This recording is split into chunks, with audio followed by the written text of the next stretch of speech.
is that it's to promote local agriculture.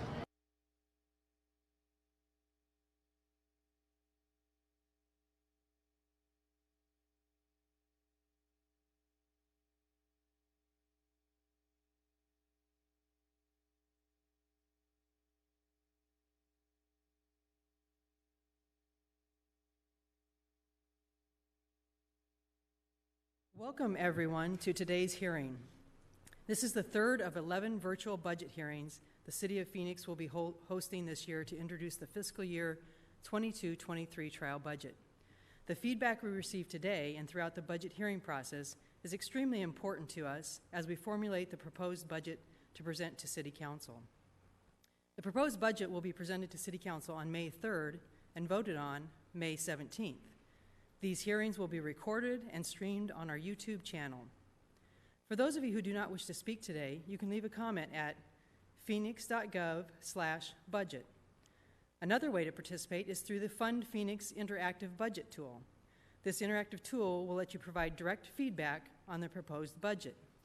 I'd like to invite the Vice Mayor to give some opening comments for this budget hearing. Vice Mayor?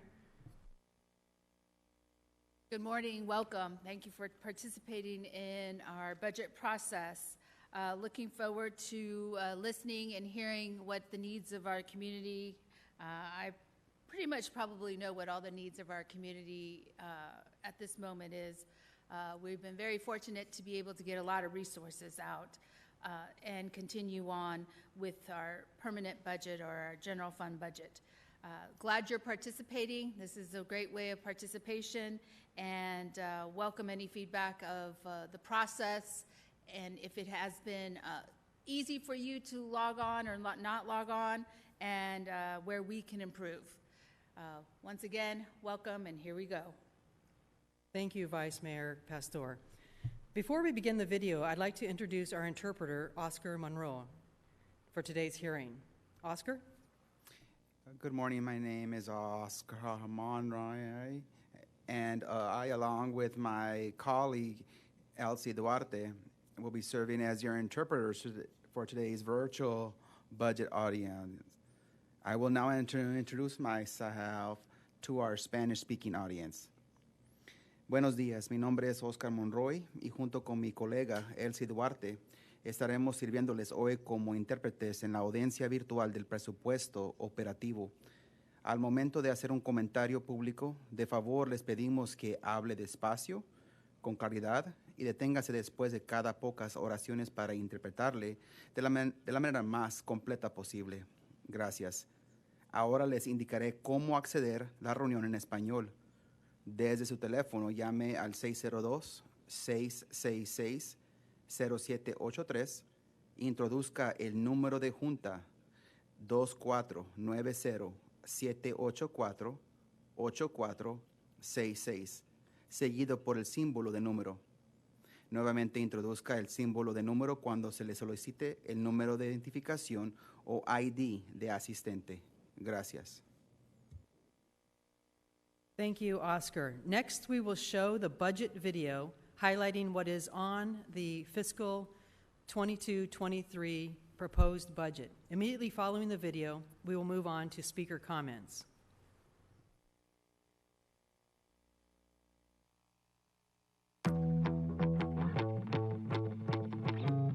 The City of Phoenix trial budget for fiscal year 2022-2023, proposed by the Phoenix City Manager, is ready for public review and comment. A trial budget is a rough draft of the actual budget, estimating how much money and how it will be used for the next fiscal year. How does Phoenix's annual budget work? The city budget is made up of three parts: the general fund, enterprise funds, and special revenue funds. The general fund is made up of general sales tax, property taxes, revenue distributed by the state from income tax, sales and vehicle taxes, and some fines and fees. The general fund supports many of the services our residents, visitors, and businesses have come to expect in Phoenix libraries, parks, senior and youth programs, and police and fire services. Enterprise funds come from departments that only charge the people who use their services directly, like water and sewer, airlines and passengers at Sky Harbor, and trash and recycling customers. Finally, special revenue funds, earmarked for specific purposes from grants and voter-approved sales taxes dedicated for parks and preserves, transportation, and public safety. That's how Phoenix gets its money. Now, how do we spend it?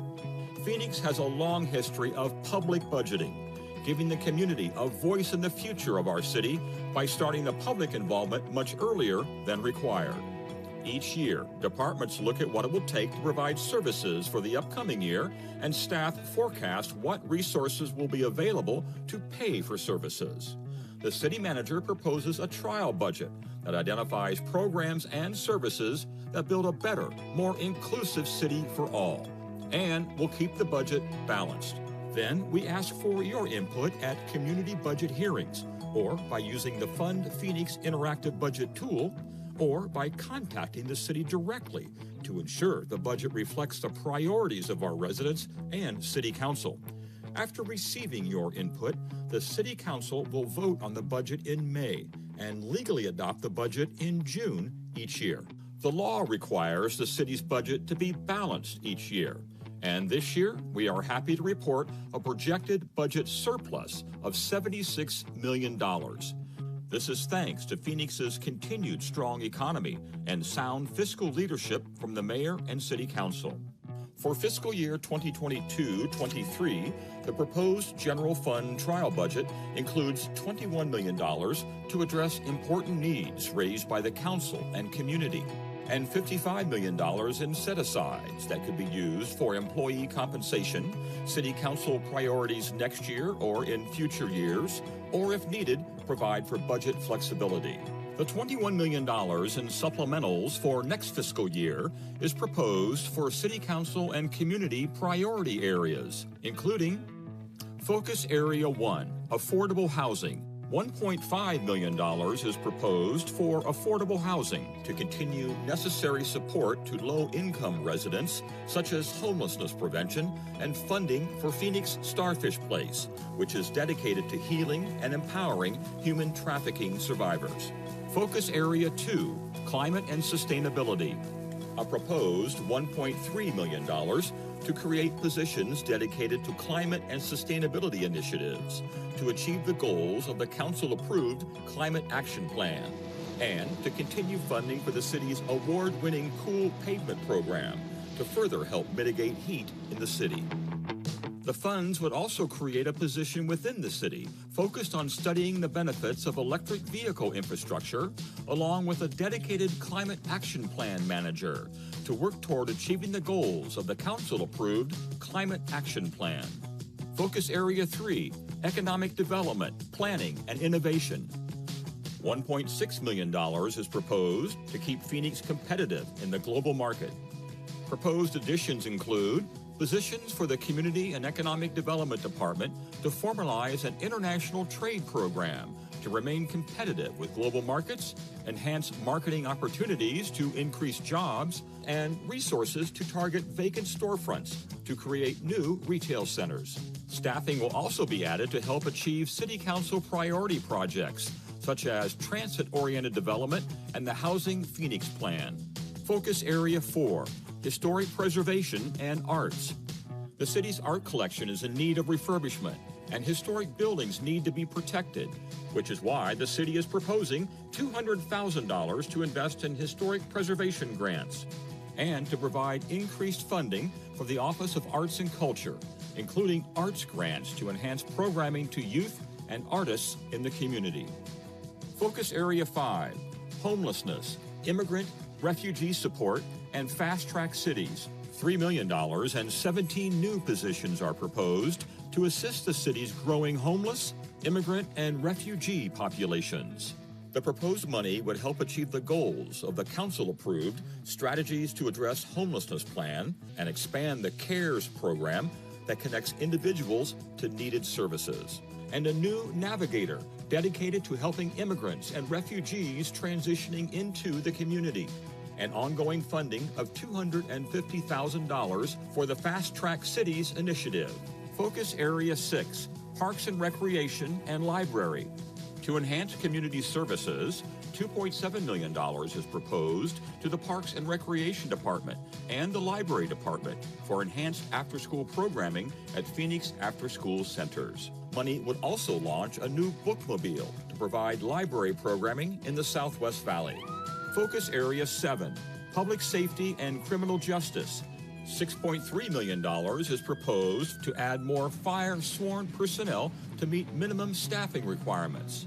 The 19th Avenue Corridor Community Safety and Crime Prevention Plan, and case management support for municipal court to help victims of domestic violence, and new attorney positions for Public Defender's Office for the Veterans and Mental Health Specialty Courts. The proposal also includes using the Phoenix Police Department's existing operating budget to increase the number of civilian positions, allowing sworn personnel to return to the field to respond to calls for service. Focus Area 8, Roadway Safety. Pedestrian and roadway safety is crucial for city streets. $600,000 is proposed to increase annual resources for the City Council-approved Roadway Safety Action Plan.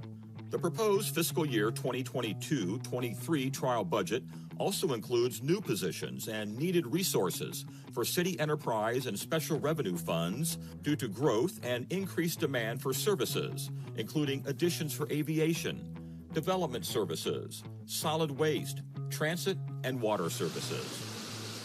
This has been just a taste of what you will find in the 2022-23 City of Phoenix proposed trial budget. More information on the proposed budget is available at our website, Phoenix.gov/budget. We encourage you to use our Fun Phoenix interactive tool to provide input, an interactive budget tool that lets you provide direct feedback on the proposed fiscal year 2022-23 trial budget additions. We hope that you'll review additional details in the budget tabloid, available online at Phoenix.gov/budget. Please share your feedback in whatever way works best for you, at one of the virtual community budget hearings, or by email at budget.research@phoenix.gov.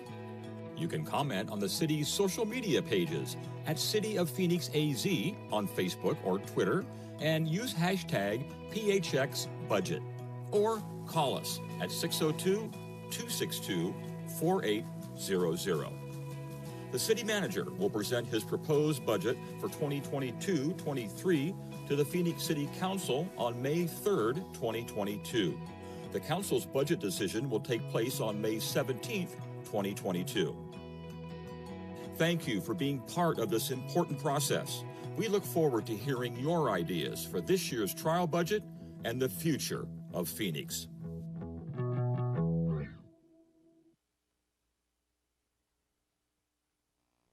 We will now read the hearing conduct statement and then start calling the names of the speakers. Members of the public may speak for up to 2 minutes to comment on the proposed budget. The city code requires speakers to present their comments in a respectful and courteous manner.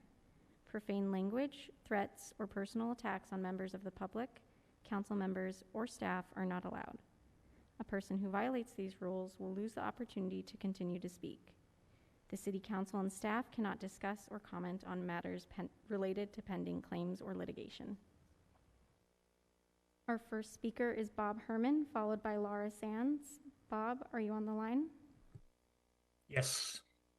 You may So proceed. I'm Bob Herman. I live at 502 West Monte Vista Road in the Willow neighborhood. So I'm asking the city to provide funds for the completion of the 3rd and 5th Street Improvement Project. So it's been a 5 or 6 year project, and it has encouraged a lot of engagement from the neighborhood, and people want to see this happen. So now is the time to provide funds to complete the project. So again, I'm asking you to provide funds for the completion of the 3rd and 5th improvement project. Thank you. Our next speaker is Lara Sands, followed by John Walker. Lara, are you on the line? I am. Can you hear me? Yes, we can. You may proceed. Thank you. Thank you, Vice Mayor Pastor and City Manager's Office for giving us this opportunity to speak. I happen to be Bob Herman's neighbor, a couple houses down the street. I live in District 4 in Willow, and I wanted to speak on two topics today. And that is about our streets, which are probably the largest public space that we share here in the city. I get around the city by walking, by biking, and by driving. And I realize as a pedestrian and as a bicyclist, I feel less safe on the streets than I feel when I'm in my comfortable 2-ton vehicle, or however much my car weighs. People who are walking and on bikes are more vulnerable than other roadway users. So I'm asking the city to fund the capital improvement project here in Willow on 3rd and 5th Avenues. It's a great design, and I think it will really improve the roadway for all users, for pedestrians, for bicyclists, and for drivers. And I'd also like to ask the city to increase their budget for the Road Safety Action Plan. $600,000 is a nice amount of money, but it could be a lot larger.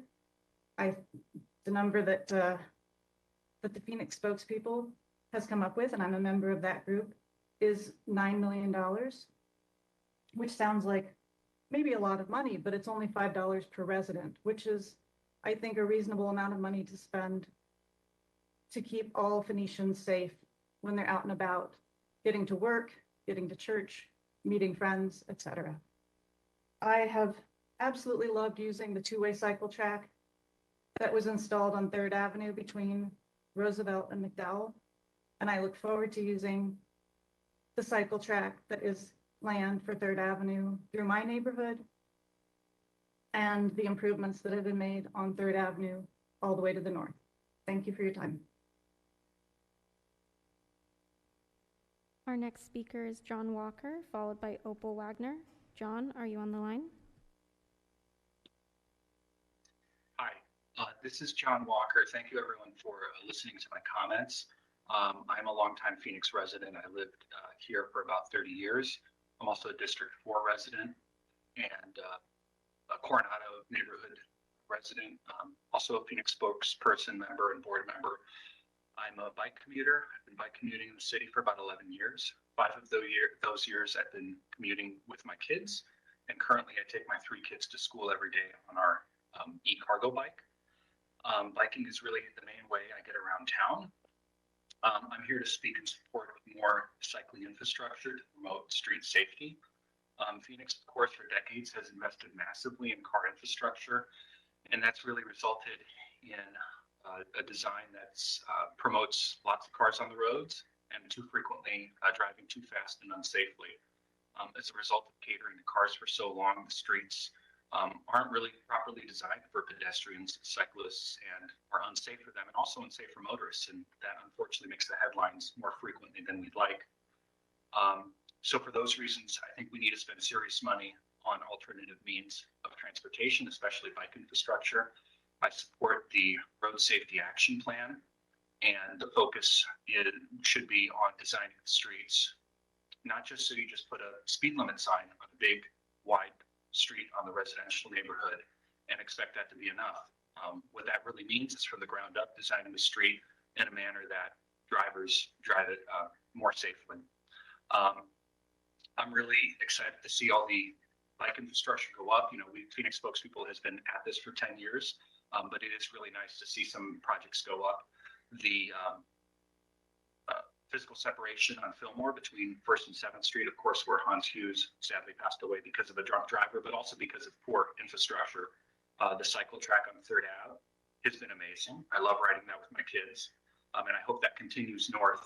And also the separation on 3rd Ave between Osborne and Indian School. That's my commute route. So I'm excited to see those projects. So thank you for that, and I look forward to seeing more.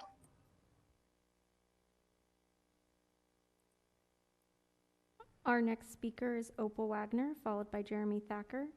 Opal, are you on the line? Opal is not on the line. Our next speaker is Jeremy Thacker, followed by Linda Doscher. Jeremy, are you on the line? I am. Please proceed. I would like to once again address what a gross misappropriation of resources the city's golf operations are. Using 20% of our developed parks land for a activity that is used by 1 to 2% of our population is completely unacceptable. The city continues to lie about the popularity, the water usage and costs. Even in this year's budget, in the inventory of programs, you'll see that golf is now paying $400,000 in administrative fees. Over the past decade, they've paid zero, except for, I believe, last year where they paid $15,000. It's been used as a slush fund to move things around, and it's completely illegal. And at 1 billion gallons of water usage a year for the city's municipal courses in the middle of a drought, it's just completely unacceptable. Thank you. Our next speaker is Linda Doscher, followed by Jeremy Schatcher. Linda, are you on the line? Yes, I am. We can hear you. You may proceed. Okay. My name is Linda Doscher. I live in the Willow Historic District on Cambridge Avenue, and I am talking today about the city approving the funding to go forward with the 3rd and 5th Avenue street projects. In our neighborhood, since I've moved in, there are more children, more young families. There are always people walking, riding their bikes, and I think we need to make our neighborhood streets as safe as possible for them. This is a neighborhood, not a thoroughfare, and I'd like to see the funding should help take care of that to bring it back to less traffic and more safety. So I thank you for listening, and I hope that the council sees fit to approve the budget for money for the construction of the 3rd and 5th Avenue project. Our next speaker is Jeremy Schatcher, followed by Brad Brower. Jeremy, are you on the line? I am. Can you hear me okay? Yes, we can. You may proceed. Hello. Good morning. First, thanks so much for the opportunity for me to talk today. I am a Willow resident since 2009. I've always wanted to live in Willow and finally had the opportunity to purchase a home there. Since then, I've joined the Willow Neighborhood Association. I'm a proud board member, and I have seen consistent traffic as well as wrong-way drivers, and safety is my biggest concern here. I don't think there's any neighborhood in Phoenix that has four lanes going in opposite directions through a whole neighborhood well over 25 miles an hour. I have seen the development of downtown Phoenix, which is amazing. Coming from New York, we finally have a vibrant city, but with all that construction as well as countless apartments being built, which is wonderful for people with the growth of Phoenix, our safety and our neighborhood is getting bombarded by people going from 7th Avenue, driving through local streets well over the 20-mile-an-hour restrictions onto 5th Avenue or 3rd Avenue, well over 25 miles an hour. And I can't think of the last time I had to look both ways and with my dogs when I'm walking in the morning to be concerned that I might get hit by a car, or watching a child, God forbid, get hit by a car as well too. I'm asking for funding. We're at the 90% design phase. We need the funding from City of Phoenix so we can be consistent with the roadways from south of McDowell to Van Buren. Just think, when you go on I-10 and you go from a 1-lane road to a 2-lane road, what are your instincts? Your instincts are to speed up. And that is what is happening in our beautiful neighborhood of Willow. So please, let's get to the finish line here. We're so close. We're asking for funding for 3rd and 5th Avenue between Thomas and McDowell Road so we can still maintain safety in our neighborhood. Thank you. Our next speaker is Brad Brower, followed by Ann Bombersbach. Brad, are you on the line? Good morning. We can hear you. Can you hear may me? Proceed. Good morning, Vice Mayor Pastor, Deputy City Manager, and neighbors.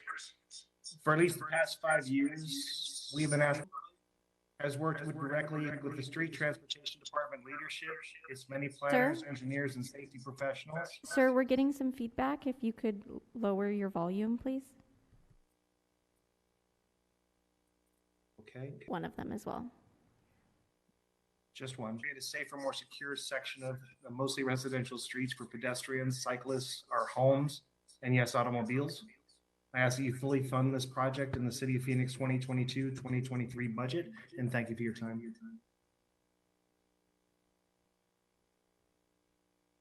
Our next speaker is Ann Bombersbach, followed by Tom Doscher. Ann, are you on the line? Yes, I am. Good morning, everyone. My name is Ann Bombersbach. I live in the Willow Historic District, right off of 7th Avenue and on Windsor, just a couple blocks south of Thomas. So first of all, I want to thank you for allowing all of us to have a voice in the budget. I appreciate that. The interactive tool is a great tool to be able to use. I think it's a great model for other cities. So kudos to us for having this, or to you for giving us this. So I'm here also to ask for funding for the 3rd and 5th Avenue project. I know it's been sort of a long awaited project, and we've spent, a substantial amount of money on the design phase of it. So I'm hoping that you'll find it, that you can allow, the budget to be there for the completion of the construction of this project. My main concern, as others have mentioned, is the safety. As everyone has said, we have many more children. It's a great family neighborhood now. When I moved here 7 or 8 years ago, it was primarily, I would say, retired older folks like myself that lived here. And it's good to see all the great families with children. And I think this project would be something that would really be beneficial to these families. Keep your children with you, out riding bikes down this, keep them off of their digital devices, hopefully for a bit, and give them a safe place to be.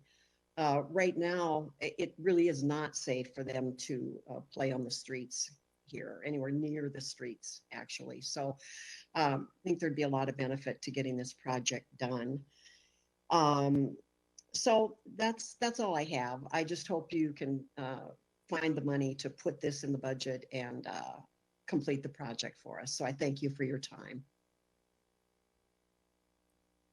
Our next speaker is Tom Doscher, followed by Jamie Cowgill. Tom, are you on the line? Yes, I am.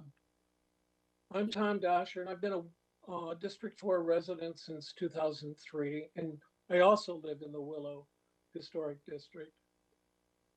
I'm asking you to please fund the final construction phase for 3rd and 5th North from McDowell to Thomas with this budget. This will complete the missing piece of the city's plan for the Sonoran Bikeway and pedestrian safety, and decrease traffic in our neighborhood. Previous people have talked about the safety issues, their concerns, and I share that with them. A little history about traffic in Willow. Traffic has been a major concern in our neighborhood since 1986, when the Willow Conservation Plan was formed. And it's been a slow push since then to address this problem and identify what needs to be done. 3rd and 5th will be the final step in meeting the Willow's goal of bike pedestrian safety, and traffic reduction in the neighborhood, which is part of the Willow Conservation Plan. I would also like to thank you for providing funding for historic preservation. $200,000 will help in that, in preserving Phoenix. I wish there would be more money for historic preservation, but I think this is enough to start, and maybe increase if you feel like it. Thank you for your time.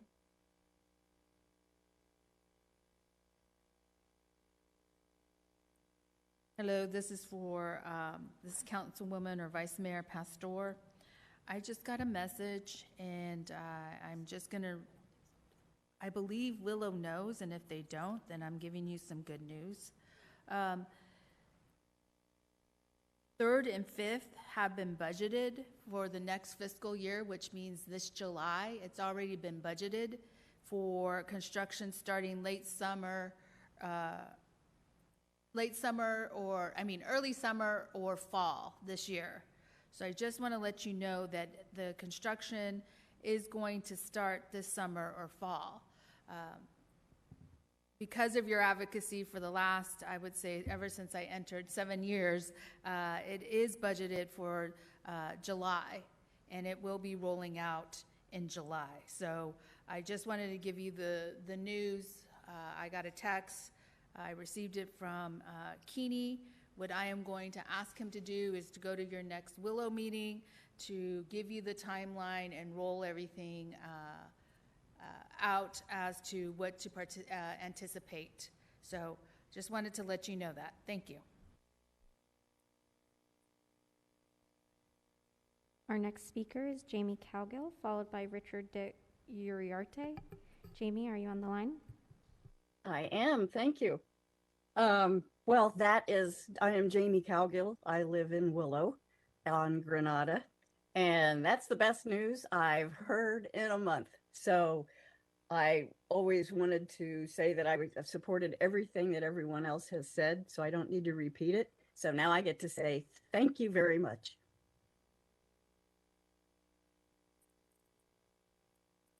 Our next speaker is Richard de Uriarte, followed by W. Aaron Montano Cirales. Richard, are you on the line? I'm on the line. You may proceed. Yes. Okay.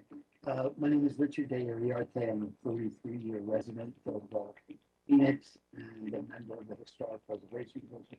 I just wanted to thank the mayor and council for appreciating the $200,000 proposal for the exterior rehabilitation grant program for our second year. Last year we had about 62 applications last year, and the panel selected 12. I also wanted to thank the council for the funding of the continuous funding for the Next Step study, which is a follow-up to the Preservation Phoenix style study that was done by E-Place Economics last year. I'm pleased with how the city is going. I do hope that the mayor and council and staff will proceed with preparations for general obligational bond issue in 2023, even if it's only for a 5-year program. The GO bond programs create a momentum for the city. They address needed capital projects that haven't been addressed for a decade. And it also, through the study committees and the campaigns, they engage the citizens in Phoenix. There's a reason why Willow folks get on engaged with the city council. So would it be an entire city that would be like Willow? Thanks a lot.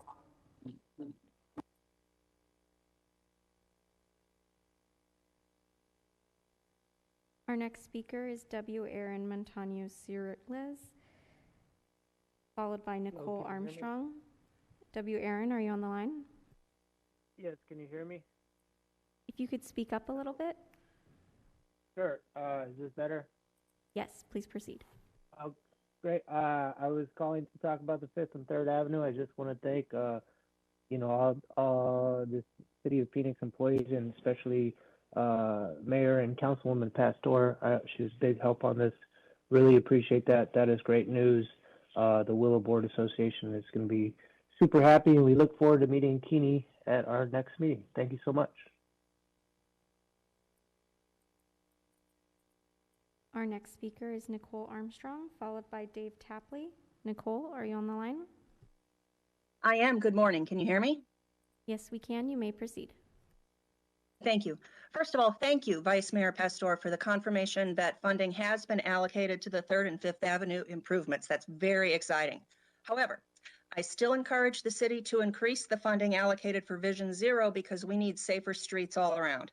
Cyclists and walkers take their lives in their hands on a daily basis in Phoenix. Please show us that city leaders are committed to everyone who uses our streets, not just drivers, and increase this funding. Please continue to improve the city's only protected two-way cycle track beyond the Willow neighborhood after the 3rd and 5th Avenue improvements are completed. Please ensure funding for every future bicycle lane in Phoenix to be fully protected from vehicles. Please also continue to maintain and improve the canal paths in the city. These are great resources for cyclists and walkers. However, hand in hand with improving canal paths is assistance for the unhoused. Spending money on canal path improvements is important, but please also spend money to assist the unhoused individuals living along the canal paths. The city has a burgeoning public health crisis on its hands, given the outrageous number of people living on the street, along the canal paths, in parks, etc. City leaders must take responsibility for these individuals and provide for basic needs like sanitation and safety. And the assistance provided must be better than simply sending law enforcement to break up camps and push individuals along to another neighborhood. Please provide maximum funding to help the growing unhoused population in the city. Thank you. Our next speaker is Dave Tapley, followed by Dan Clock. Dave, are you on the line? Hello, yes. You may proceed. Good morning, everybody. Yeah, my name's Dave Tapley. I've lived around downtown Phoenix for about 10 years now, and I currently reside in the Coronado neighborhood. I'm here to ask for a significant increase to spending on the Road Safety Action Plan. Specifically, more money directed to actually implementing street designs, which we know increase safety, and more money to make non-car trips more viable. And I don't mean patronizing videos and social media campaigns telling people what to do and what not to do. I think there needs to be less focus on the education and enforcement components and more focus on the engineering itself. These are design problems and they need design solutions, like having more protected bike lanes and more frequent bus routes. And it's true that Phoenix was designed around the car, but I don't think this has to be about banning cars altogether.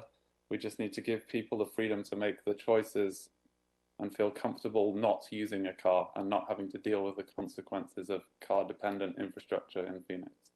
Thank you very much.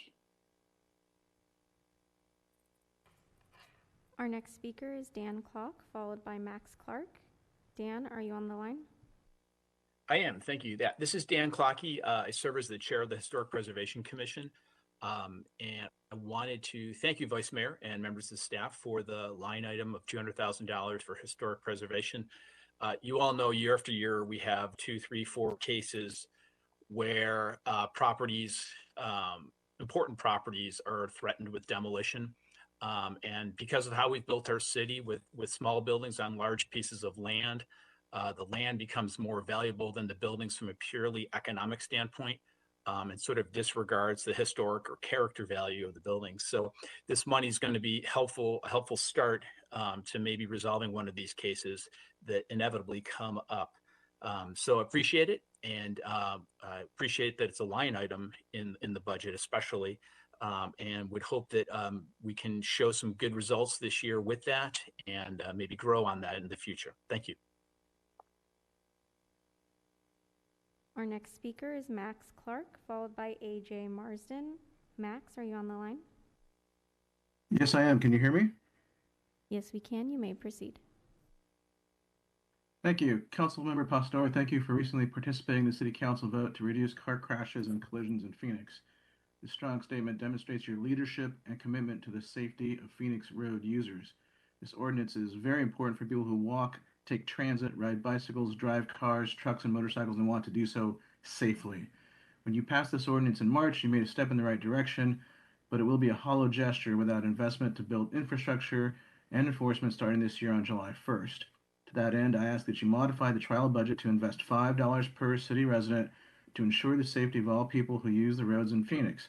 This is approximately $9 million. The 5-year general fund forecast, as we saw in the video, indicates a surplus of $76 million, which $32 million can be used for ongoing expenses. The budget department and city managers have specifically suggested that $32 million could be used to provide new programs and services in council priority and community priority areas. What greater priority do city council members have than to ensure the safety of its citizens? This is certainly a priority for me and my community. Every year, about 3,800 to 5,000 car, truck, and motorcycle crashes happen in Council District 4. These collisions result in about 1,800 to 2,700 injuries and about 15 to 35 fatalities in Council District 4. These numbers concern me greatly. Every collision in District 4 happens to someone who was not intending to crash that day and believed they would be safe on the streets of District 4. But our streets in District 4 have not been designed for safety, they've been designed for speed. The traffic signal timing encourages speeding in District 4. Long stretches of road without traffic signals or traffic calming encourages speeding. And it makes it difficult for people to turn onto streets because there's no break in traffic. People are forced to take unnecessary risks, forced to make bad decisions, and these bad choices result in mayhem and destruction. Investing $5 per resident will save lives and reduce the number of crashes and collisions in District 4. Please invest $9 million in road safety projects throughout the city and more than $1 million in District 4. Thank you for your service to our great city. Thank you.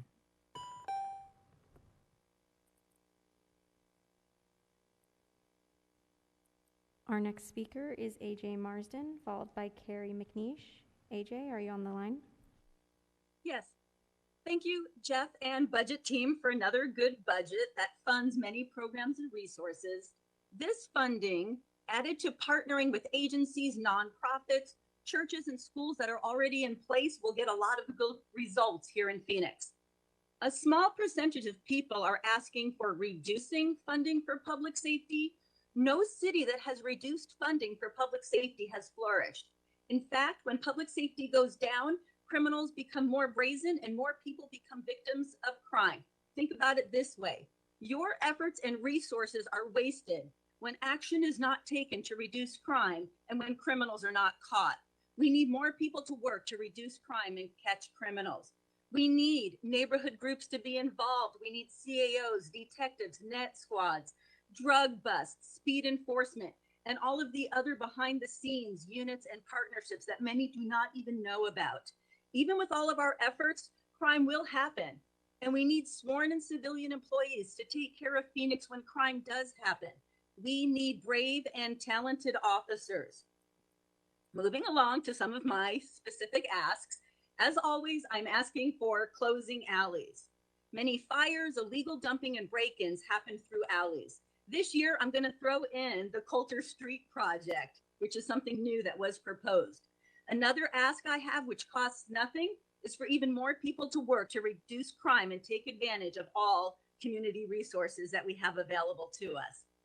Now, Vice Mayor, you and your team know how to find resources and connect them to people who need them. I've seen it for years. Thank you for that, D4. Thank you. I look forward to all the good that this budget will do. I will close by saying that I hope council and residents will work to make Phoenix a place where there are fewer victims of crime and that the people brave and talented enough to protect you want to work here. Thank you. Our final speaker is Carrie McNeesh. Carrie, are you on the line? Yes, can you hear me? Yes, we can. You may proceed. Thank you, honorable council members and mayor. My name is Carrie McNeesh. I'm speaking on behalf of Pickleball at Desert Foothills Park. It's a community group of currently over 800 people, grassroots, that would like to see at least 8 dedicated pickleball courts and a parking lot added to our community park. As an interim solution, we're asking for resurfacing, relining of the 2 current tennis courts to make them dual purpose. These courts are currently underutilized and very poorly maintained. Pickleball, as you may know, is the fastest growing sport in America. It's grown over 40% in the last 2 years. And Arizona specifically, pickleball league play has grown over 175%, surpassing tennis league play. It's safe, it's inclusive, it's great for physical and mental health. Pecos Park is the only city park in Ahwatukee with pickleball courts. This is a great park. However, We estimate that 40 to 60% of the people playing do not reside in Ahwatukee. This means that even with 16 courts, you can often face full courts and long waits. According to the Pickleball Professional Associations, the trend will continue and the problem will get worse. In fact, Tempe, Gilbert, Chandler are all making new pickleball courts or expanding their existing ones, and we are hoping that Phoenix will too. Desert Foothills Park has never been finished in the past 25 years. It has a large gravel area that's currently used for illegal dumping and sometimes criminal activity. It's bordered by a major road and sports fields and very few homes, which makes it ideal for these courts to be added. And as with other parks, increased activity due to pickleball can help not just the area, but to reduce crime and increase health. And this would support the city's green initiatives, as we could walk or bike to play pickleball rather than driving to Pecos. Ahwatukee continues to grow with more new home developments, mostly in the foothills area where this park resides, and we have the largest tax revenue base in the city. We're asking the city to allocate funds for this project, which we estimate could be around $1.5 million.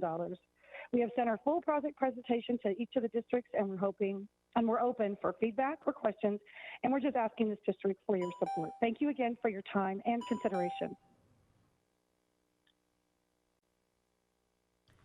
Now I'll have the Vice Mayor give us some closing comments.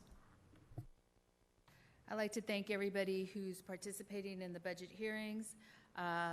Would like to, roadway safety has $1.2 million right now ongoing in our budget. Here the necessary needs to add to roadway safety, but with Vision Zero, our anticipation is that we will then now be able to qualify for many of the federal dollars to bring additional funding. Historic preservation and housing and providing for the unsheltered. I would say the City of Phoenix has been leading in providing resources and additional dollars for the unsheltered population and trying to figure out the different levels of housing in order for people to be in affordability.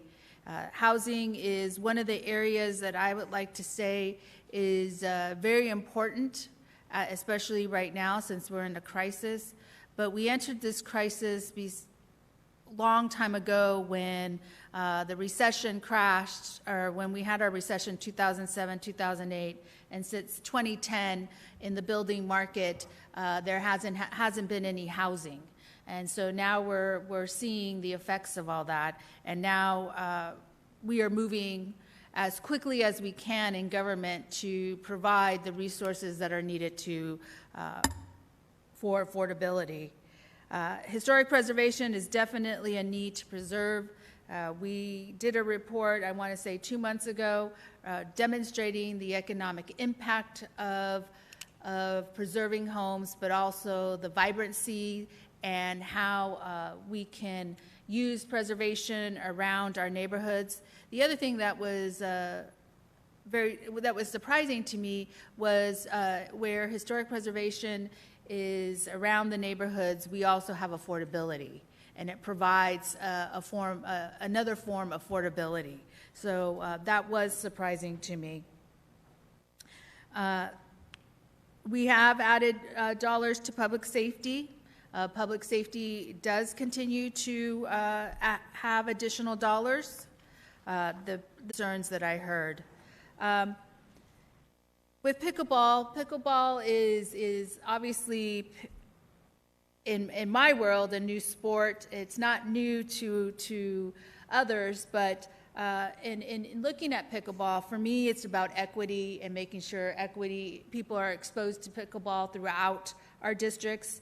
And there's an equity issue regarding some of the courts through some of our districts. So understand the need of pickleball in Ahwatukee. Once again, thank you for joining us, and see you in the future. That concludes the hearing. Thank you, Vice Mayor Pastor.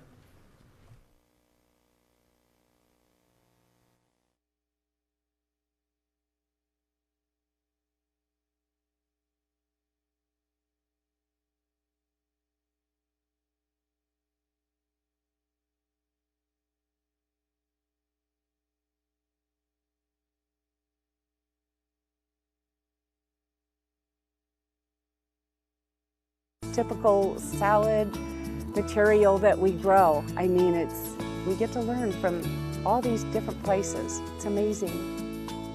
The best thing for me, for having a farm out here at Spaces of Opportunity, is to see the growth in people, to see the growth in families, to see the children learning. So it's a togetherness for family, which I think a lot of today we're missing. Hussein and other farmers are also a part of the Feed Phoenix project. Fresh produce from the farm goes to restaurants and caterers, where healthy meals are prepared, then delivered to COVID-impacted families. So this space is named appropriately. Definitely a place for opportunity. To learn more about the Feed Phoenix program and other city food programs, visit Phoenix.gov/OEP.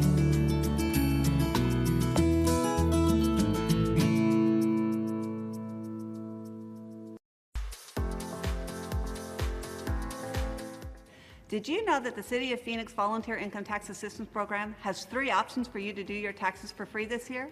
The first one is our traditional model, which is a drop-off.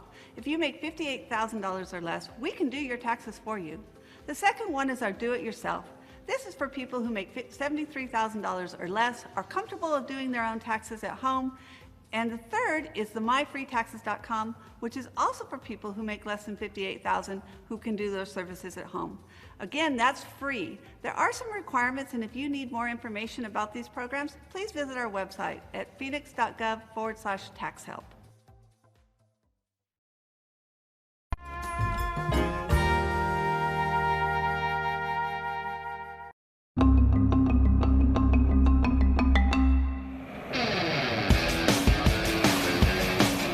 It was an ordinary day for this street sweeper. What happened next brought 2 strangers together in a unique bond of kindness. My wife parks her car that she drives to work in front of the house, came up, parked. We went out a few minutes later, saw that one of the tires was dramatically flat with a hole in the side of it. We don't know what caused it. Said it's something to fix. However, because of some prior medical issues, I'm limited in how much I can lift and bend over.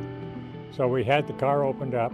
We were taking everything out to get ready to do the job, not quite sure how to do it. Enters broom operator Lewis Marshall. What does a street sweeper have to do with this story? And the person who came by, saw what was happening, wanted to know if he could help, and I just told him I had a little trouble lifting. Could he help me with that? He parked, set everything down, came over and said, just watch, and he did the entire job himself. Pleasant the entire time. And I was done. I said, what can I do for you? And he said, absolutely nothing. He said, I'm glad I was able to help you. The Good Samaritan was a city employee, broom operator Lewis Marshall, and he cleans Phoenix city streets. This is the Elgin Broom Bear. This is a street sweeper. This is what we do. We start at 3:30 in the morning. I love it. What we haven't told you about this story is that Mr. Davis's wife is a nurse. In fact, she has her doctorate in nursing.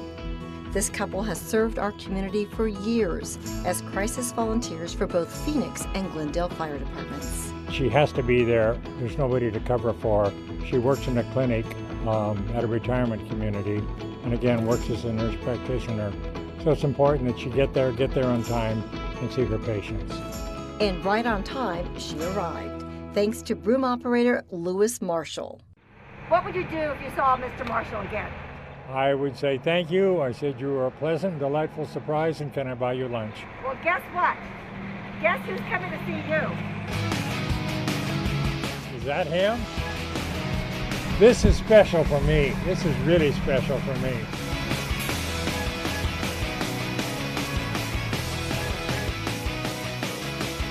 I did it just out of the love, It was just a helping hand.